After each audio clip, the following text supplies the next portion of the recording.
മന്ത്രി കെ.ബി. ഗണേഷ് കുമാർ പറഞ്ഞ കമ്മീഷണർ തൊപ്പി സുരേഷ് ഗോപി നൽകിയത് ഇടുക്കിയിൽ അച്ഛന്റെയും രണ്ടാനമ്മയുടെയും ക്രൂരമർദ്ദനത്തിന് ഇരയായ ഷെഫീഖ് എന്ന കുട്ടിക്ക്. 2014 സെപ്റ്റംബറിലാണ് ഷെഫീഖിന്റെ പിറന്നാളിനെ സുരേഷ് ഗോപി കാണാനെത്തിയതും തൊപ്പി നൽകിയതും. പിറന്നാളിന് സുരേഷ് ഗോപി വരണം എന്നായിരുന്നു ഷെഫീഖിന്റെ ആഗ്രഹം.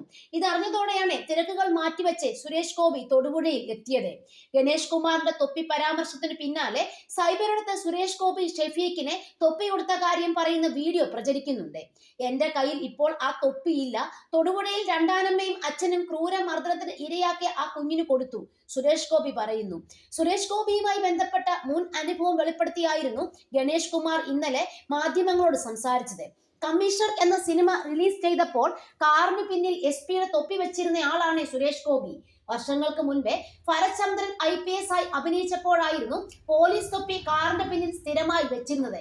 സാധാരണ ഉന്നത പോലീസുകാർ കാറിൽ യാത്ര ചെയ്യുമ്പോൾ അവരുടെ തൊപ്പി ഊരി സീറ്റിന്റെ പിന്നിൽ വെക്കാറുണ്ട്. അത്തരത്തിൽ സുരേഷ് ഗോപിയുടെ കാറിൽ കുറെ കാലം SP-യുടെ IPS എന്നെഴുതിയ തൊപ്പി കാറിന്റെ പിന്നിൽ വെച്ചിരുന്നു. അത് ഗ്ലാസിലൂടെ പുറത്തേക്ക് കാണുന്ന തരത്തിലായിരുന്നു വെച്ചിരുന്നത്. അത്രേ അദ്ദേഹത്തെ കുറിച്ച് പറയാനുള്ളൂ എന്നായിരുന്നു ഗണേഷ് കുമാറിന്റെ പരാമർശം.